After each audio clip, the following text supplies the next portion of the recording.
Good afternoon and welcome to the 189th episode of the Georgia Farm Bureau Georgia Prep Sports Drive for the GHSA State Title. Today is going to be a great Monday show. We're going to have Carrollton head coach of the girls wrestling team, Alan Newton, on the show.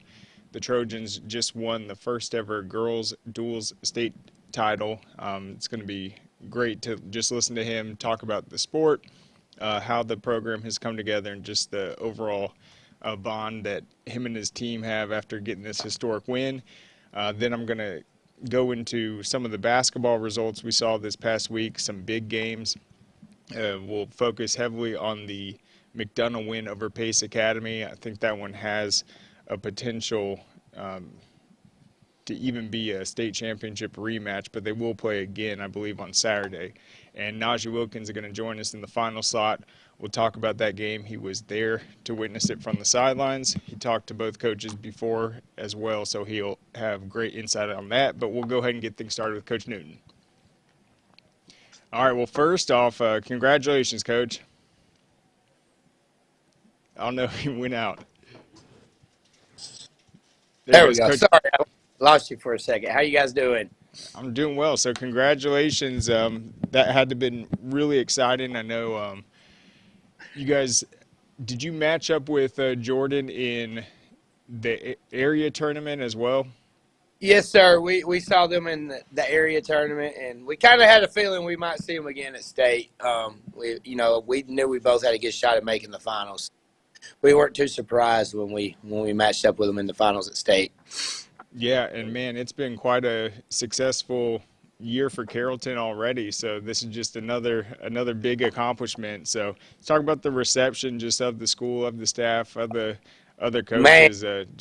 How proud they are of the girls. Was insane. I knew we was going to have a police escort back once we got off the interstate, and I figured, parents and maybe a few people would be there to meet the girls.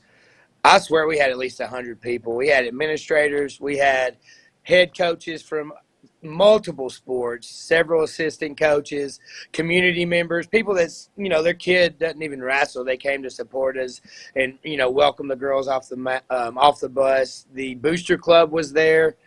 Students came, like some of the students left we'd hosted a basketball game. They came over from the basketball game. Other kids heard about us winning and was going to have a reception and came back and met us. It was awesome, man. And our girls got everything they deserved. It was pretty cool.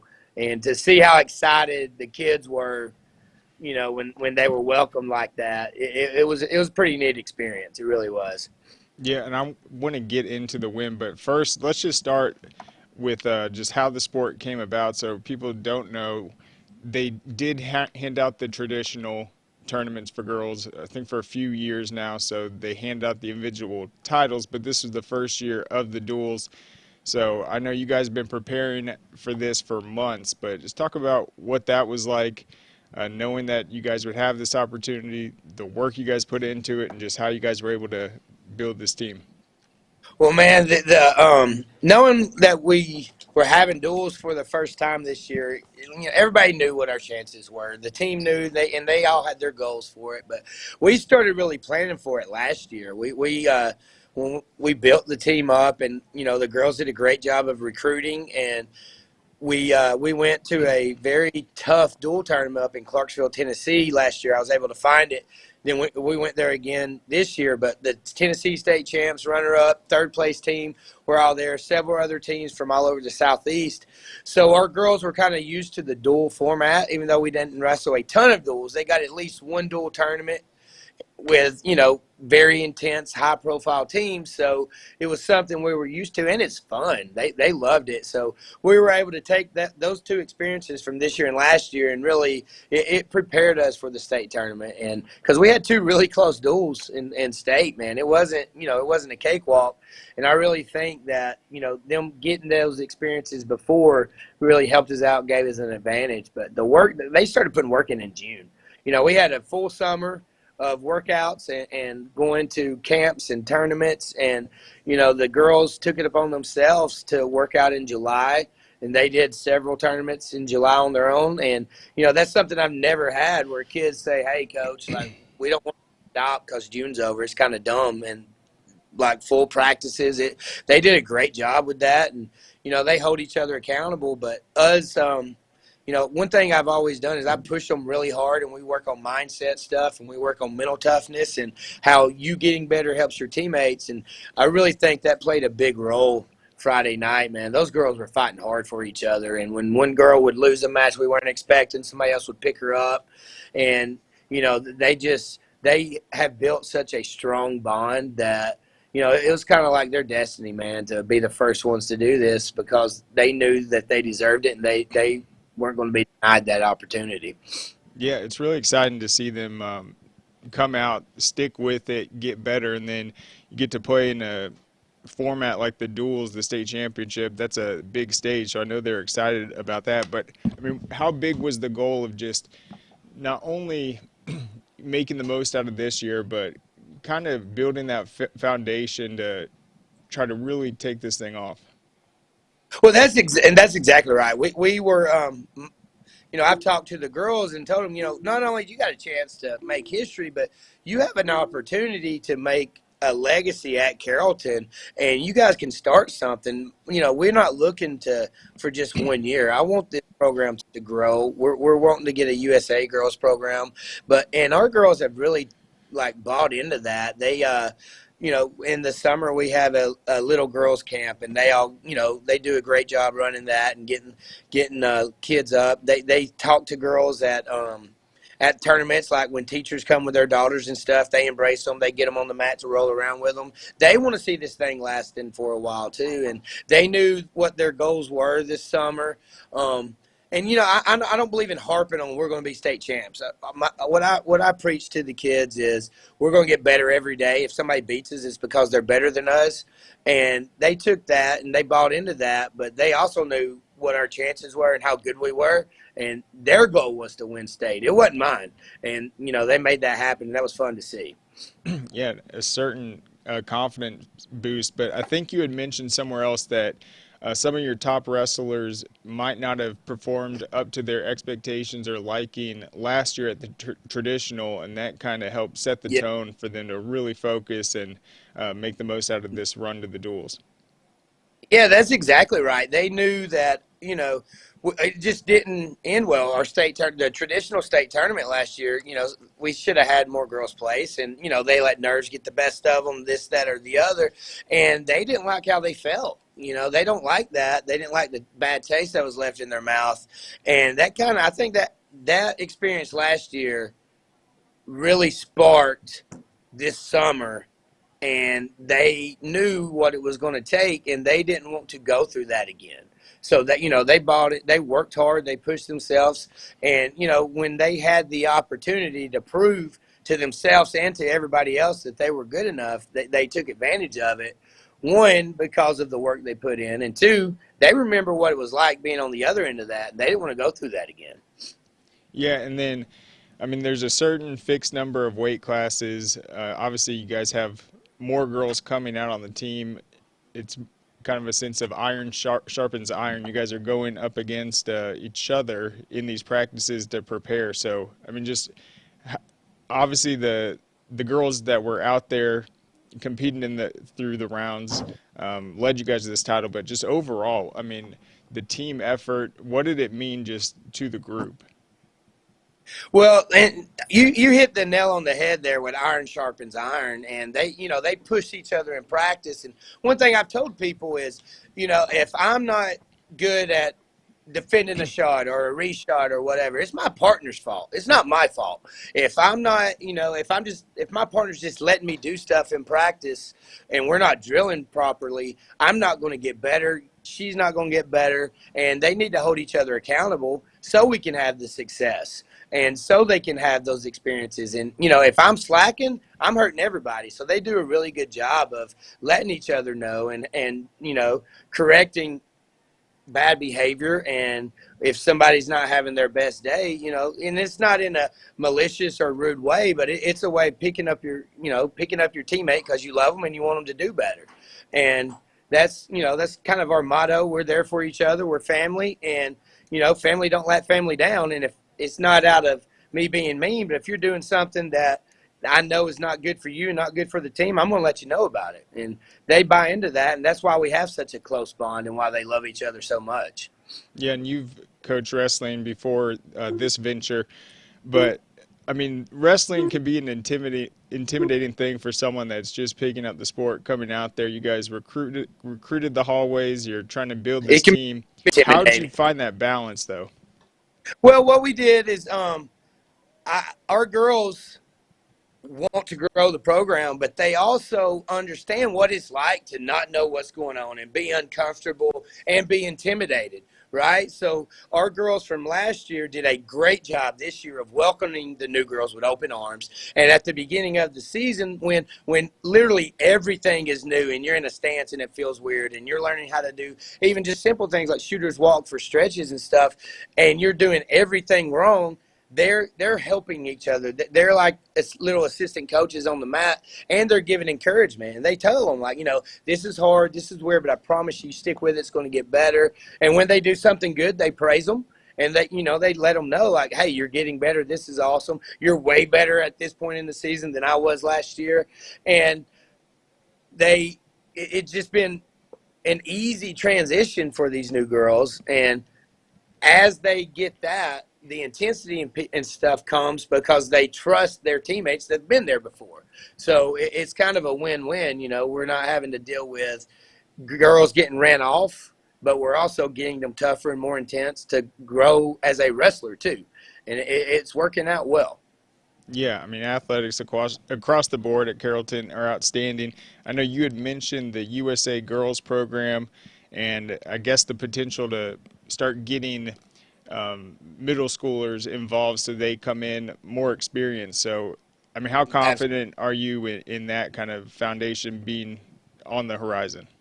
Oh, I can't give you a timeline, but my goal is at the latest 2 years.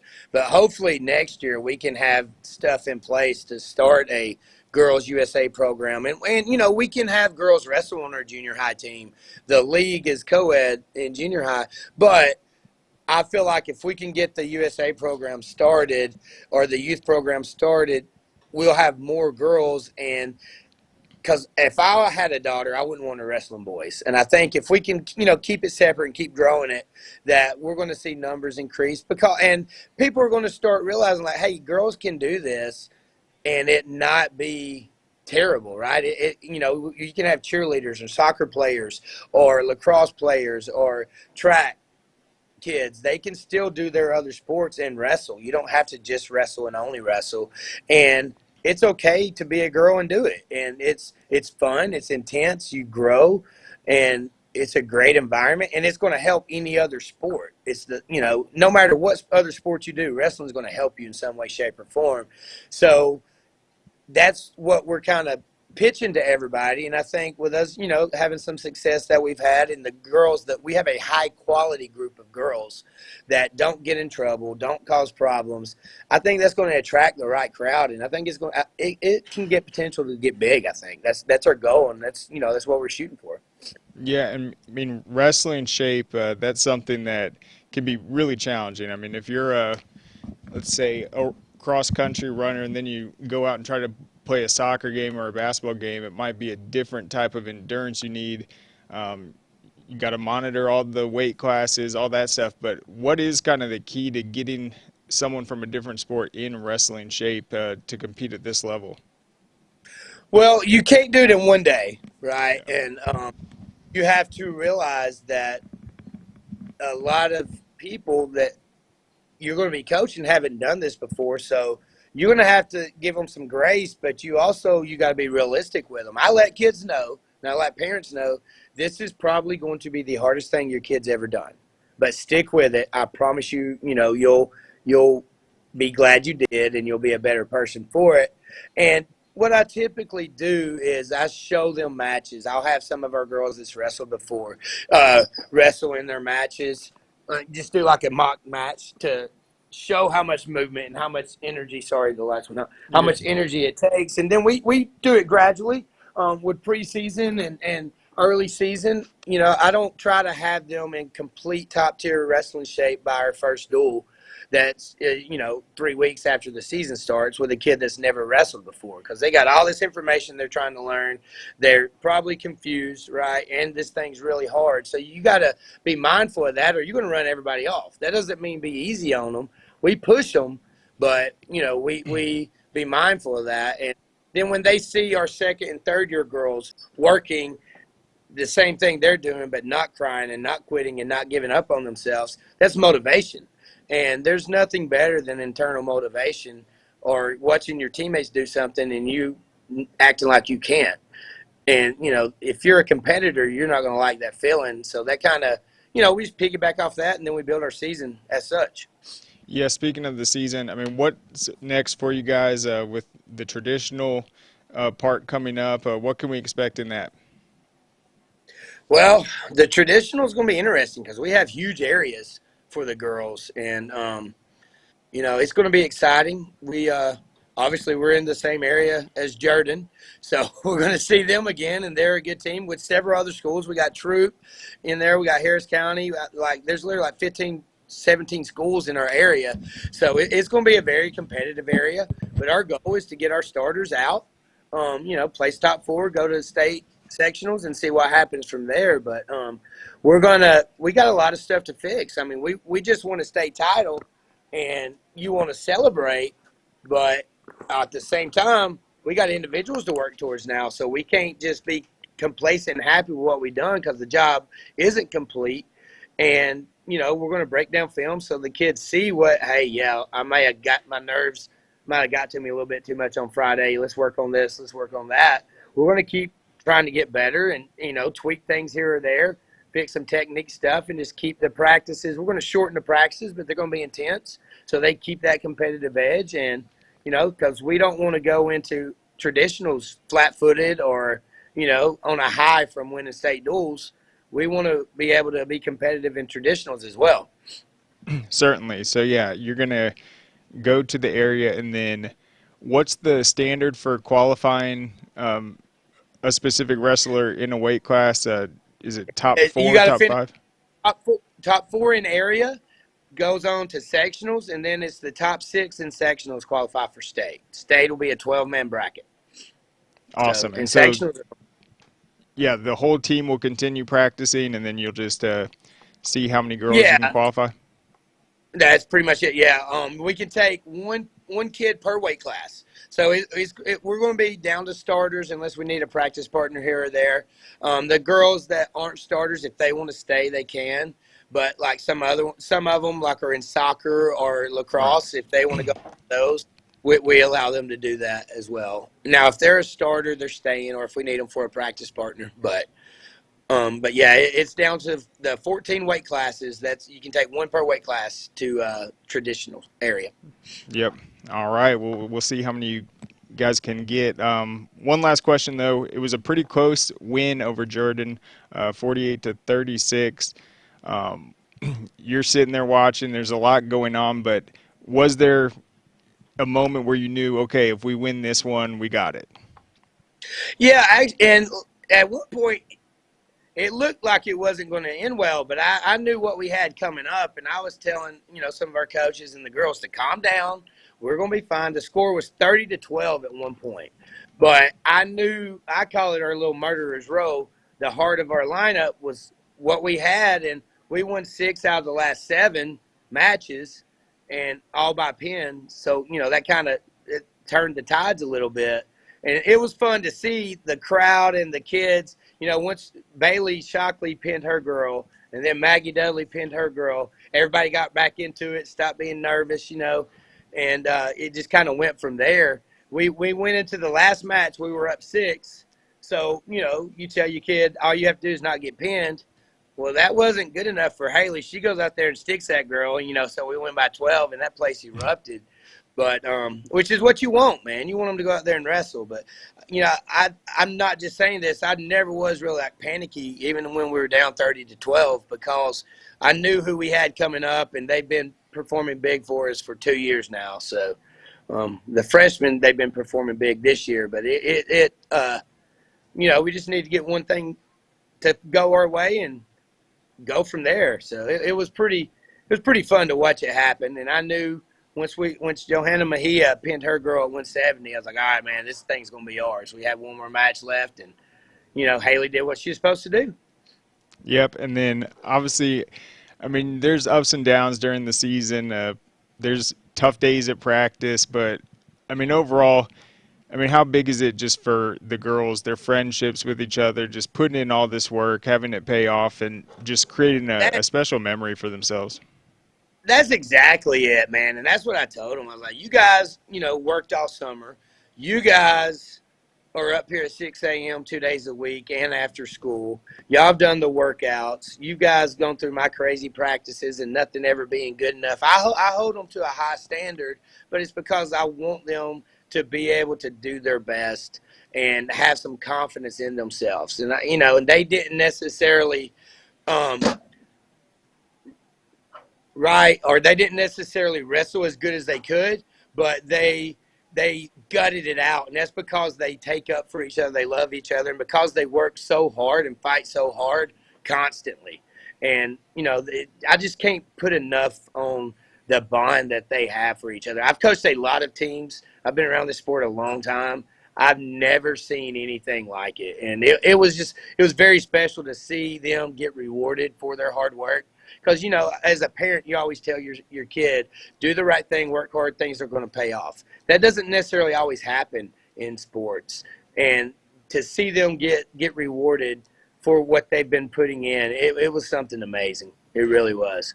Yeah, lots of joy in that photo of you guys hoisting the trophy afterwards. I thought your outfit was awesome, too. Those were some epic pants. Oh, man, my wife picked those out. I had nothing to do with that. But I tell you what, I'll wear them every day if it means we repeat next year, I promise. But the girls love those pants, but that's usually not my style. But I was like, heck, it's state finals. Why not, man? Yeah, Carrollton colors, the checkered pants, a great look. But just last question, how many girls are on the roster? We have 22 on the roster.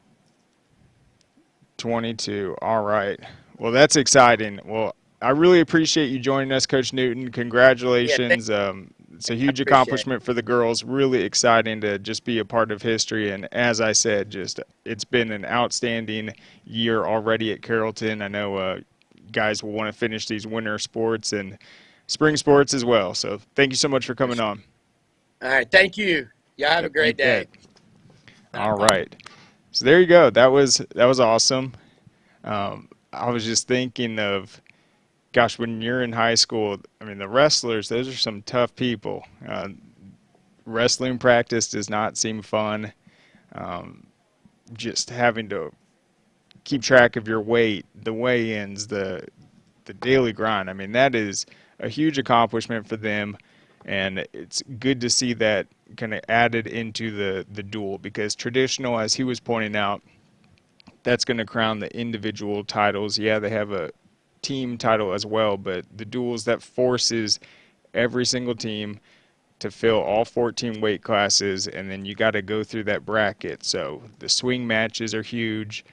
He talked about how they had to overcome a 30-12 hole with their murderer's row in the lower weight classes, and they ended up beating Woodward Academy, Chastity, and then Jordan in the finals. So 3 incredible rounds. The girls did not give up, and that's a great accomplishment. But we'll go ahead, take a quick break, and thank our sponsors, Georgia Farm Bureau. Our mission has always been to support Georgia farmers.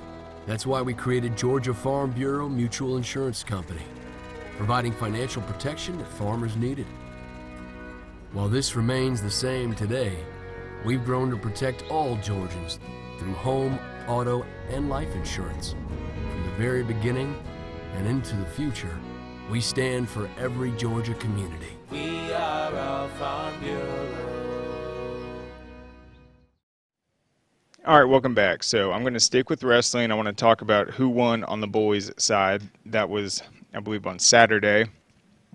In 7A, Camden County continued their utter dominance. They won their 18th overall wrestling state championship and 9th straight duels title.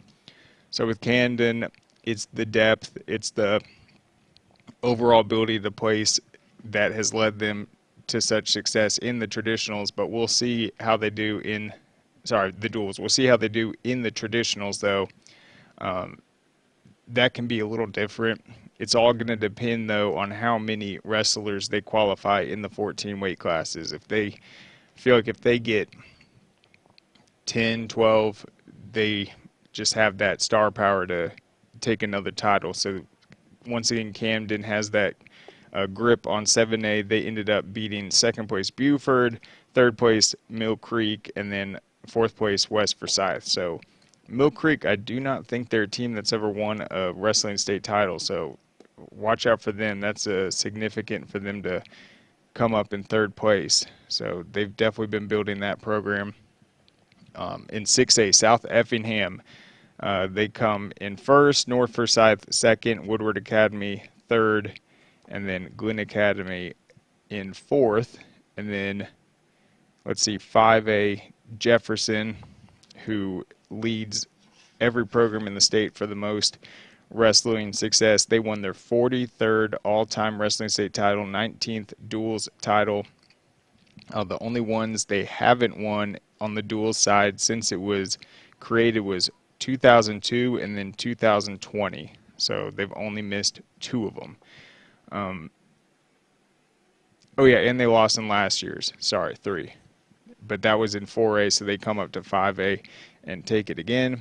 That was the first ever state title for South Effingham, so we'll see if they can sweep later on in the traditionals.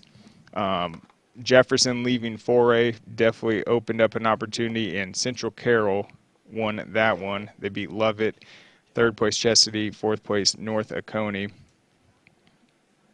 That was also their first ever. So Jefferson leaves. It's an opportunity for the Lions to come in, and that was a narrow 34-33 win over Lovett, as I mentioned, who was the defending 2A state champion. So they came in, and we'll see if it will be another competitive head-to-head between Central Carroll and Lovett later on in the traditionals. In 3A, Columbus had a big win over Gilmer. Gilmer is a team that has won multiple state titles, and for Columbus, that was their first one since 2006, so a massive win for the Blue Devils. In 2A, Rockmart won its 12th all-time wrestling state title. They beat Fannin County 47-22, so that was a dominant performance by Rockmart, who had won the 3A title last year. They went down to 2A, and then finally another really close one in Class A. Mount Pisgah beat Tryon 33-32. That was their third state title, and first since 2021 where they swept them. So that's interesting. The reclassification definitely impacted what we saw there, but just looking at 3 of those being decided by 1 point, we're going to have a really competitive run in the traditionals later. Let's see what month that is. I know they're coming up. Hold on just a sec. And you can go to scoreatl.com. We have all the results there. Seth Ellerby was covering it this weekend. I'll be covering the traditionals, and that's going to be, they really not have it updated.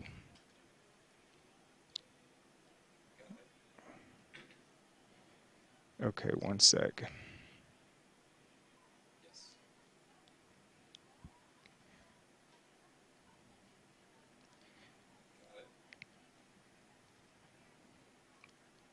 All right, I'm going to have to get back. I think it's in 2 weeks. They still have 2022 up there. But anyway, great stuff from the wrestling, and really exciting for Carrollton. Thought it was interesting. He said that in those lower weight classes, but he said in another interview that some of the best wrestlers on his team are actually the cheerleaders. They came in, he said just their ability to tumble, their athleticism has helped them. And so that's tough to recruiting cheerleaders to come in, tell them to put on the singlet, and I forgot what those ear protectors are called. I was not a wrestler, but man, that is a tough sell in my opinion, but it's really exciting. As he said, it paid off, and Just the accomplishment of doing what he described as the hardest thing they'll have to do physically. I mean, that is really awesome. And even when Shantiana was on the show last week, she said one of the things that drives her, one of her main goals is making sure girls stick with sports and getting girls to come out and wrestle day in and day out, show up at 6 a.m. workouts, go through the grind. That is awesome. So now let's shift to basketball real quick. And the big game that we were talking about, McDonough holding off Pace Academy. That was 70-61. Najeh's going to give a full breakdown of that one. But they're going to play again, as I said, this week. And it will be interesting to see what adjustments they make in that one. The one thing I was going to point out about McDonough, but I really want Najeh to give his take on it, was we saw their stars. They're very guard heavy. They finish in double figures. That's Davian Thomas, Avante Nichols, who Najeh said really impressed him. But Keenan Gray, the junior, he had 26 points. It was a career high, and he was just knocking down shots. McDonough is not the biggest team, but as their coach was saying, 4A doesn't really have any 16 guys, any big post players, so they're able, just with their athletic roster experience, they've been outstanding, and they remain unbeaten within Class 4A. They do play Lovett tomorrow. That is a top 10 matchup. Lovett's 11-7. They've played earlier, so another big test for them in that Region 5. In 7A, Norcross had a tough loss to Pebblebrook. That was 69-57. That sent them down in the polls. Our rankings will come out tomorrow. I think the AJC just released theirs. I'll also have a blog on 4A. I'll touch the other results outside of the McDonough win. Pebblebrook also beat Carrollton this week, 57-47. And then Grayson had an out-of-state loss to John Marshall, Virginia. And then McEachern had a big win, 96-64 over Kings Ridge. Oh, sweet. We got Najeh on right now. All right, so Najeh, you were at the game on Friday. Looked like a great atmosphere. Gym looked nice. Lots of people were there to see what the results were going to be. Just walk us through just how it played out and how McDonough was able to run away with it. Yeah, so first half, Pace Academy got out to a really good start. They were up double digits. Their press trap, full court press was kind of giving them problems in the 3-2 zone. Initially was giving them problems, forcing a lot of turnovers, so they jumped up to a double-digit lead. McDonough was able to kind of race back into the game, with some runs, getting to the basket, hitting, knocking down shots. Some of those runs was led by Davion Thomas, who had 19 in that game. So that's how they got back into it, and they led. It was really a defensive game. Both teams went at each other. It was 36-32 at the half. Then third quarter comes. They go on a nice run. They extend the lead to 14 points. And then it was like 61-47. They were doing pretty good. And then, fourth quarter, they already kind of had the control. They were playing really good defense, making it tough for Pace Academy. And what I think is the real difference was they couldn't really, outside of the two guards, they obviously got 4-star Kyle Green, and then they have Eric Chatfield. Those two were great. I feel like outside of them, tough. The scoring was tough for Pace Academy. They made it really difficult inside the paint. Couldn't get a lot of easy baskets. They were shifting. They were running some zone too. McDonough was. So that's what really stood out to me and why they was able to kind of pull out the victory. And did you see from McDonough, was it more like they were more aggressive offensively? Did they shoot better? Did they get more trips to the foul line? I mean, how were they able to, or as you said, was it kind of a defensive effort, those transition baskets? Yeah, I said it was a combination of the defensive effort. They were really aggressive. I think Avante Nichols, when they got out on the break, they were pushing the basketball. They were going past. Sometimes you've seen double teams come, but they were able to find the holes kind of in the 3-2 zone. It was hitting the middle. Avante Nichols did a good job moving without the basketball, getting easy shots up. Keenan Gray when he had the ball in his hands and they seen a break, he was pushing it to the basket, getting easy buckets at the rim. It wasn't him, Nichols, and then Thomas. They were knocking down big shots when they were able to find the kind of holes in the zone. So that was the big thing there. Yeah, and Avante, you mentioned him as arguably one of the best players on the court, if not the best, Yeah. on Friday. He seems to be kind of their most versatile guy, though. Yeah, he is, and he's not a real big guy. He's like probably 6'1", maybe, but I think he does a good job on the boards.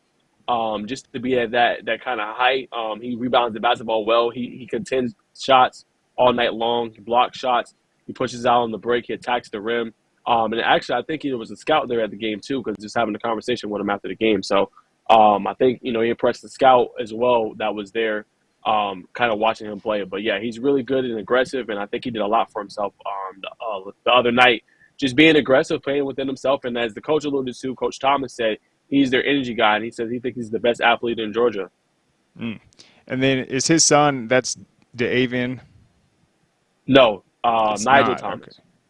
Yeah, Okay, Nigel that's Thomas. right. So he's about 6'6", 6'7". He's been playing well. He's their only starter. He's the only new starter from the team from last year that made the Final Four, lost to Westover. Everybody else has been there for years. Like I said, McDonough's been starting since he's a sophomore. Davion Thomas was, I think, player of the year last year. So they have a lot of pieces that have been in those spots, for a long time and, know what they're doing. Yeah, and it's a really interesting season they're building off of because DeAvion, that was his first-year starter. He ends up winning, I think, player of the year or first team all-state. Had a great year in his debut. They bring back kind of most of those pieces, but what he was saying about the disappointing loss to Westover wasn't necessarily the loss. It was how they lost. They just, that taste in their mouths where they knew they didn't play their best game. I mean, what did you see just from their motivation and then what he was described? They just use more patience in their approach and take kind of that one possession at a time attitude. Yeah, that's what they did. When they came down early, it wasn't trying to get it all back in one possession. It wasn't trying to shoot threes and, just shoot a barrage of threes or trying to get back in the game. No, they were attacking the rim. They got some and-one opportunities. When they were, attacking the rim, they would come back with maybe like a press man, and then force another turnover and then get another easy basket. So I think that's the big thing with them, being patient, not forcing things and, kind of letting the offense flow and come to them. It's a couple times they could have forced shots, but they didn't take shots until it was the best shot possible for the team. So I think having that experience, being patient, really helped them. And I think, like I said, I think it's a team that can go pretty far this season. Yeah, and then one of their few losses this year, I think, they only have 2 losses. They had the one against Buford, the one against Green Forest. That seemed to be a challenge for them just because of Green Forest's size. But, I mean, you saw Kell play this year. They're in 5A. He was talking about the 7A, but what's just your overall impression on those two teams that, McDonough in 4A, Kell in 5A, their potential to take it all the way this year? Yeah, Kell is good. I'm not going to lie to you. I've seen them in person when they play GHC. They got a guy, Peyton Marshall, 7 feet. I think he's a 4-star, really high touted and recruited player in the state of Georgia. He gives fits. It's almost the same thing with what kind of Avante did, just at a higher height, essentially, because he's 7 foot. Nichols is like 6'1", but he just contends shots at the rim when you think you got past them and they're kind of full court trap and press, you're able to get to the basket. He's there contending shots, making it difficult for you. So that's kind of what he brings to the table. But, yeah, they're really aggressive defensively. I like how they push the basketball, too, when they're able to get it. They get really easy shots. A lot of their offense, it comes from turnovers they commit or they're able to force on defense. So that kind of stands out to me. And then, they just got some defensive stalwarts there. Yeah, it's just – in 4A, I'm looking at it. It just seems like McDonough is the team to beat right now. I thought the way they closed out the win over Pace. But, they are going to play again at Pace Academy on Saturday. So you mentioned that it looked like they struggled scoring outside of Chatfield. They're 2-point guards. Do you think that there's that player on the bench or a new strategy where they can come out and outclass McDonough? It's not a lot of time to get ready for the game. They just had a loss to Milton 49-44 in that Nike Elite Showcase. They're going to just need their bigs to step up. I think number 10 was one of them. Number 3 had some good buckets on the inside. When I seen the game, they need kind of those two players to, when they get the ball on the block, and they're inside the kind of paint area to kind of convert inside. I think that's the big thing for them because they need more than just those two. But I thought those two did a good job spacing the floor, set up opportunities, and then you got to just hit their open shots. So I think that's the biggest thing of what Pace Academy needs to do. But I think defensively, they're going to make it tough for you. All those coverages they switch, as Coach alluded to, you have to be prepared for it. That 3-2 zone, that that press man, that press trap, 2-3 zone, all that, they make it difficult for you. So you can't get a constant beat on them. They're always changing their looks and changing their styles and kind of what they're going to do. So I think the biggest thing is just make sure you're prepared and really study the film when you're playing a Pace Academy, a really well-coached team. But I think that was the part that hurt them in the matchup last week. Yeah, and I mean, you had some great highlights from the game. I was watching it. It seemed like McDonough, though, they made the extra pass. It's like they'd kick it out. The guy could have potentially shot it, but then it's that one extra pass that kind of frees up the open look. So what'd you just think of their overall ball movement, just how that's been able to help them just overcome maybe a lack of size, an inability to throw it down to the post, but just them knowing how to make that extra pass? Yeah, it speaks to what we talked about earlier, the patience. That's key. So a lot of players just get frustrated when their shot's not going or they're not getting the ball, or they'll force a shot when they think the defense kind of collapse, and kind of be kind of haste. But when they have all the experience they have, having three seniors, Ahmad McDowell, Davion Thomas, Avante Nichols, and then you got a junior in Keenan Gray who's been there with them as well. You're not going to force a shot. You're going to get the best shot possible. And, it just helps the offense out. When you're unselfish, you're moving the basketball. It just makes, instead of good shots, you're getting great shots. So I think that's kind of the standout to me and what really made the difference in that game. So it's just going to help them going down the line. A lot of experience going into a postseason and a region tournament. It only helps you. Yeah, and I just think it was a big win for them. It's like they come into this season, they're motivated. They feel like they are the team to beat. They've been ranked number one. And then to have this game finally, I mean, it's pretty late into the season, come out with the win. Yep. That's a huge confidence boost. But I feel like now it's like McDonough really is that team now. They were number one all season, but this win validates it. They're the team everyone's going to be coming for. I mean, that's the ideal situation. That's what you want. But what did you just see from the fan base after the win? I mean, did they celebrate like they've been there before? I mean, was there genuine excitement, or are they just so used to winning this season it's just on to the next? It was a little bit of excitement. It wasn't anything out of the ordinary, like happy getting the dub and the victory, but kind of almost on to the next. They know what they got to do. It's a team that's been to back-to-back Final Fours, so they know what they got to do in the job done, and this is almost the last season. So it was a little bit of celebratory, but they know it's, okay, another check. It's almost like another check mark on the box or something. You're checking this off. I got this done. Okay, cool. We got to keep going. We're starting to be in the region. We got to finish strong. So I said a little bit celebratory, but they got their eyes on bigger things for sure. Yeah, that's what I was getting the sense of. It's like you can't celebrate those wins. I mean, maybe a big one in football, but, I mean, there's so many games they have to play. Still so much left, so that's exciting. But let's switch real quick over to the football side. I was joking with you this weekend about how it's not the Midas touch, it's the Najeh touch, because it seems like every time one of these players kind of gets on your radar and you talk about how they're impressing you or you break down their film, they just blow up, whether it's during the season, after this season. And the latest one by far has been Guthrie, Alpharetta's quarterback. He hadn't really done much before this season, but he's just been on such a fast trajectory, and then him getting opportunities of what I think is at Georgia Tech is the latest. So just talk about what you've seen from Georgia his State recruitment. Yeah, it's piling up for him. It's going pretty well. I'm happy for him. I don't believe he had any D1 offers. No, I don't think he had any D1 offers prior to this week. So, I mean, that's exciting with signing day kind of around the corner. And like I said, I thought he did a lot for himself playing in the Georgia Elite Classic.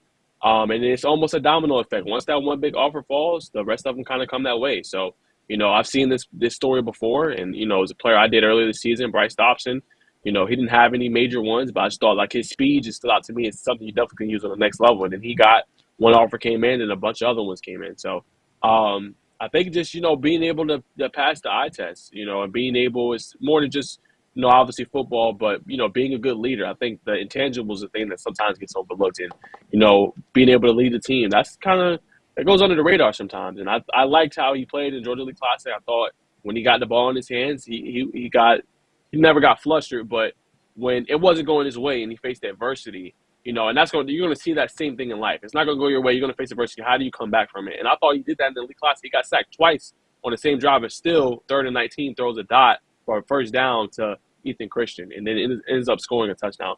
Things like that, you see the difference. And I don't know, I don't try to say it's me, but I could just see it with the eye test when guys are just different and they take it serious, obviously, and they just show me something different on their film. So he's one of them.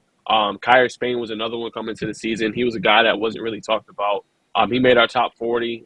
He was definitely somebody I voted in. He just picked up an Arkansas State offer. So happy for him and congrats to him. He just picked that up. And then obviously Bailey Stockton, he's starting to pick up offers too. He just got a Georgia Southern offer and a Tech offer recently. Philo just picked up a big Georgia Tech offer. So it's just good to see these guys, being able to pick up these offers. And, right now, I don't know if it's ever been like this. Again, this is my first football off season. So I don't know if it's normal when the guys pick up the offers in January, but I've seen a lot of guys picking up some really good offers right now, heading on into spring football and 7-on-7. So I'm just happy for him, man. And I knew that he was going to be D1 bound. I knew the offers were going to come for Ben Guthrie, and I'm glad they're coming for him. And I knew it'd be just a matter of time. Yeah, well, I've never seen it. Here's the thing that's new to me this year, and you pointed it out rightfully. I think someone else did too. It's like once the whole Bryce Dobson thing happened, it's like once one big offer comes, they just start flooding in.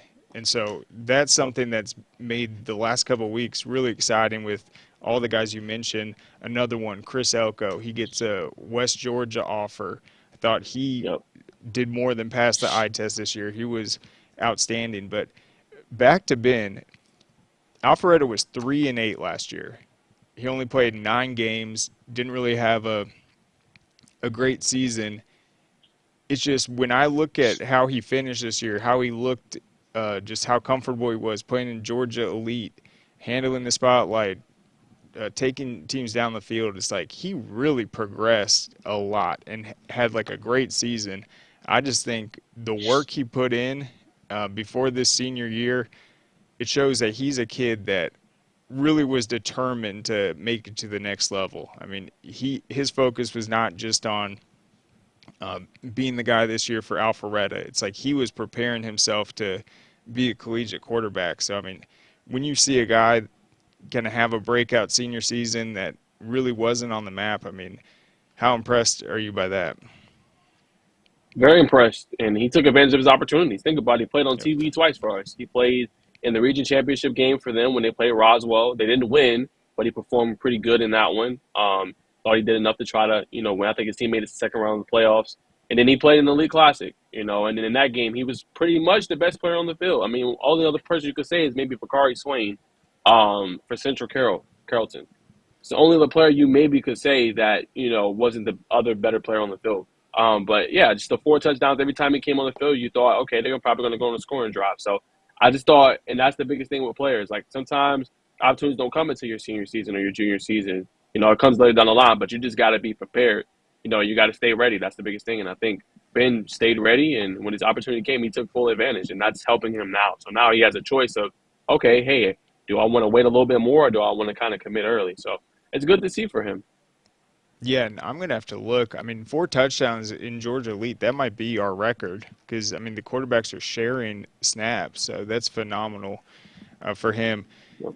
Just with the guys you mentioned, though, what's your hunch kind of on where Bailey Stockton is going to go, where Ben ultimately is going to go? Do you feel like they're going to take one of these big enticing offers to a Georgia State or Georgia Tech in that preferred walk-on? That might change. They might offer him Foley after that.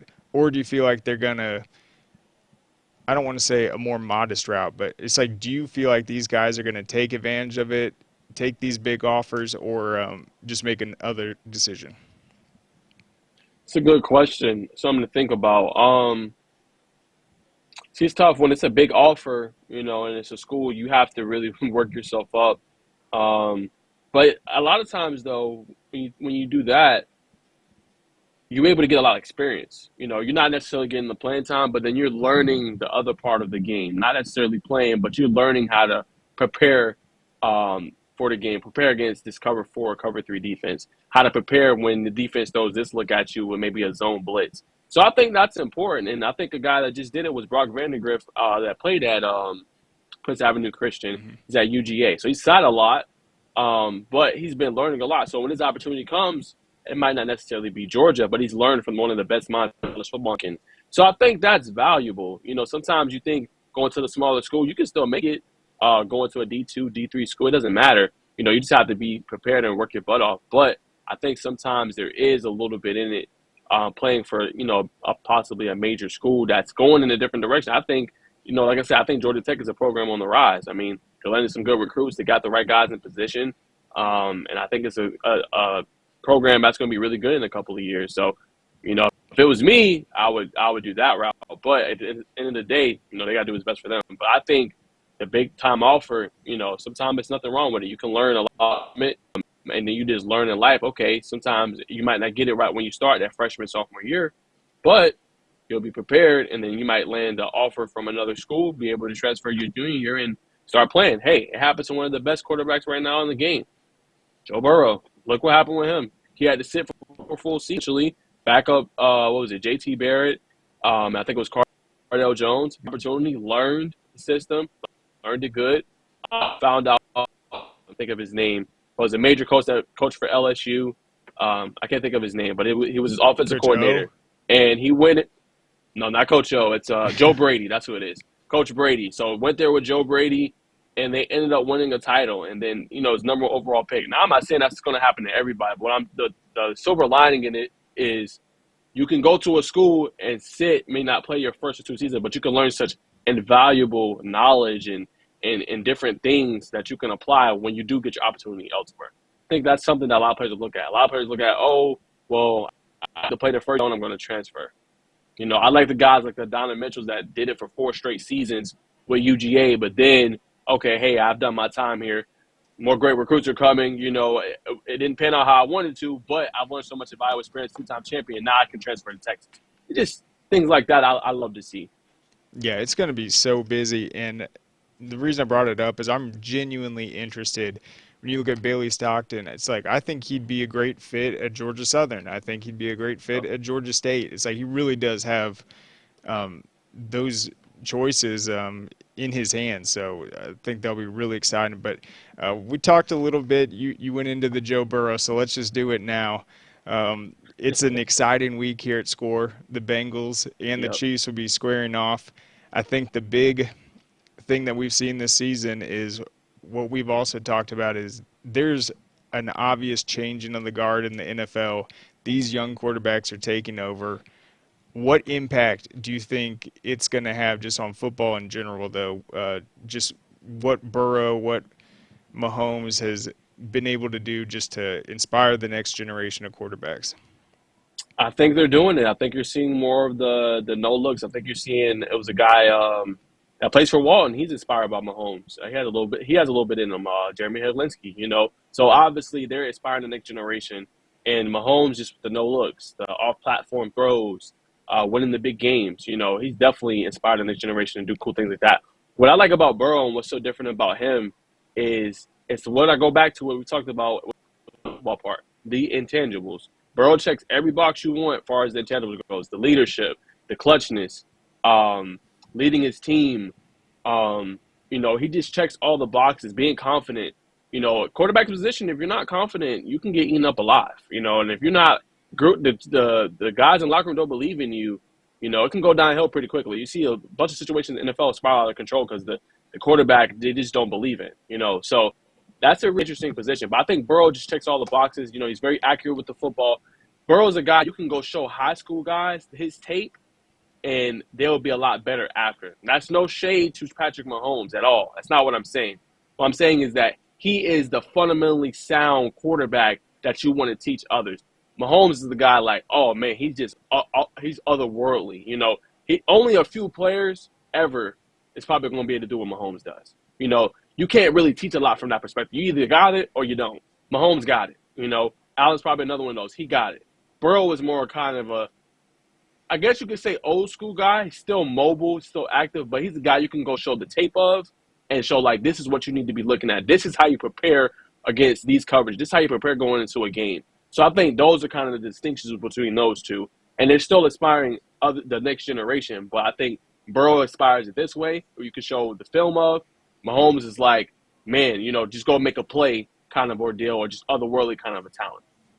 Yeah, I mean, Joe Burrow definitely checks every single box. He's an excellent example. I mean, he never complained even when he was getting sacked all those times. And when you watch him play, it's like he knows where it's not that he's not reading the defense, but he still knows where he's going with the ball. That's how prepared he is from that perspective. So I agree. If you're a high school quarterback that wants to watch elite film and how to read the defense, I mean, he does it. Does it better than anyone.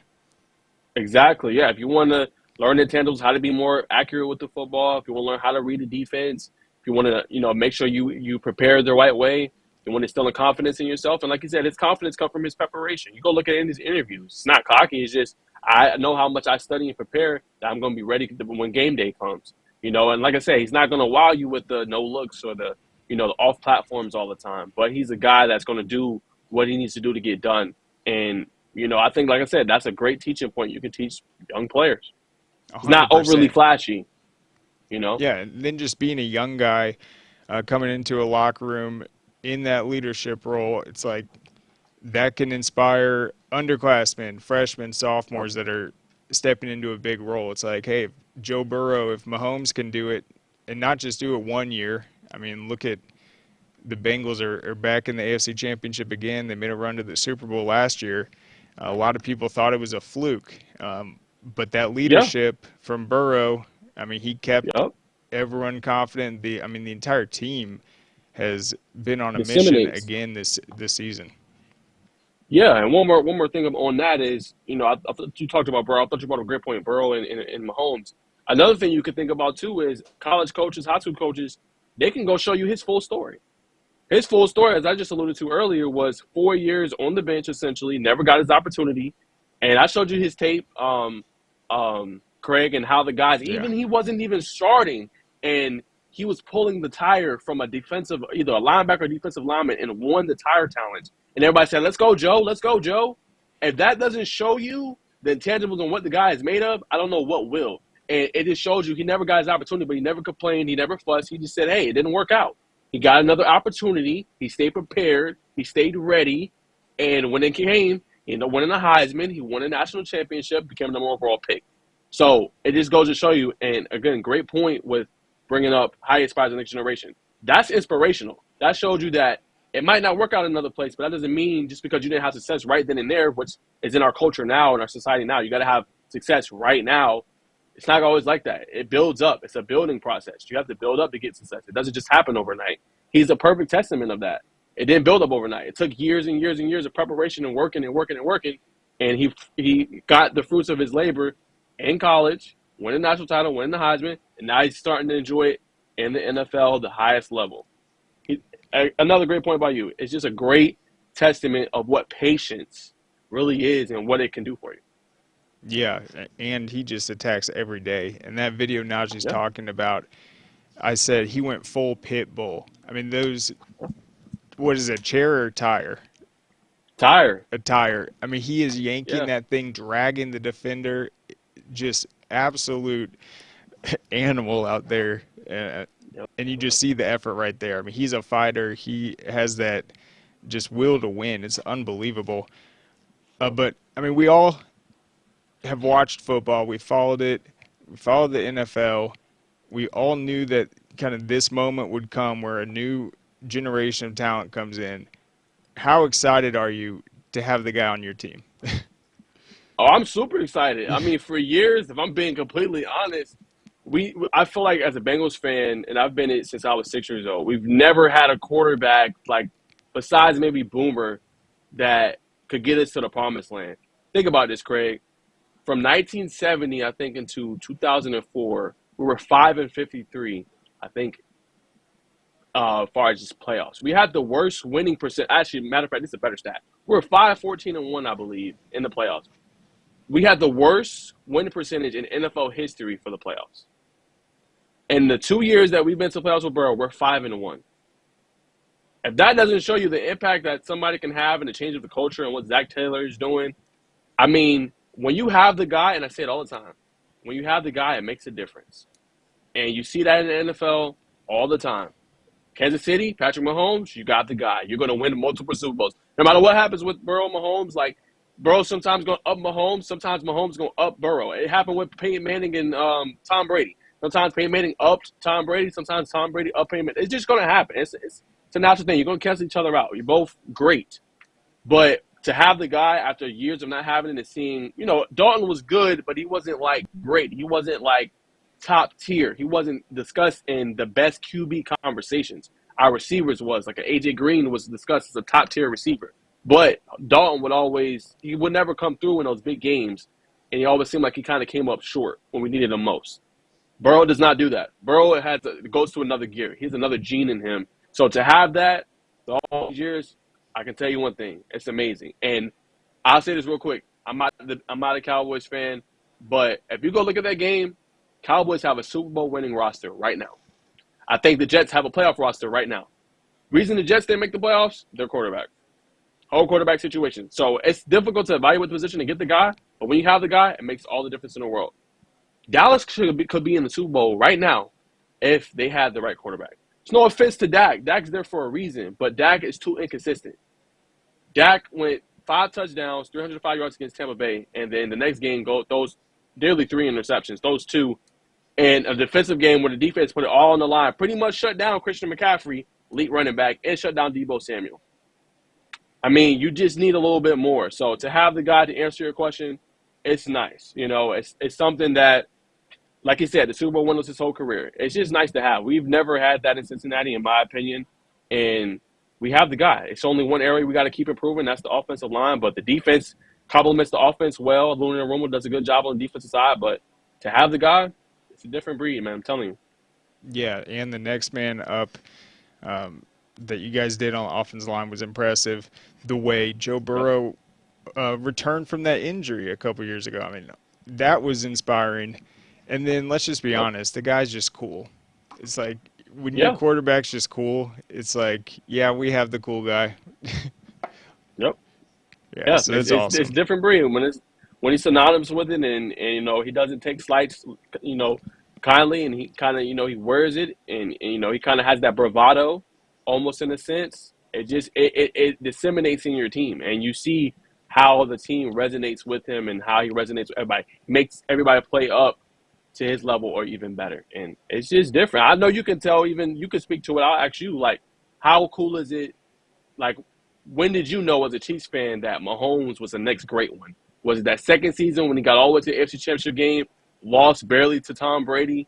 In that, like, when did you know Mahomes was the guy? How cool is it to have Mahomes? Yeah, it's the second season, and as I said, it's such a luxury when you have a quarterback like that, because no matter who you're playing, you aren't nervous. It's like they're going to come out there. And I think that's also what makes sports so great. It's like all these things go on, but we know when the Chiefs go out on the field, you're going to have Mahomes, you're going to have Travis Kelce, that same group. So that's why, I mean, Chiefs fans are so endeared to him, and just the way he comes out every single game. And I think both those guys just prepare like crazy and just put it all on the line. So, and they both just want to win. They hate losing. They don't make excuses. They take responsibility. I mean, they are just superstars for sure. So I know we're going to have a great conversation about this game tomorrow on underrated and overlooked. I'm looking forward to that for sure. And it's just going to be a great week.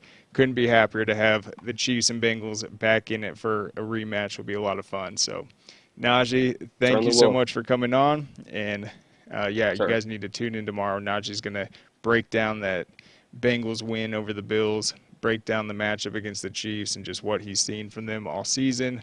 And we'll talk some high school sports and college sports as well. All right, so there you have it. It's going to be a fun week. Go to scoreatl.com. We'll have more coverage there, and we'll see you then.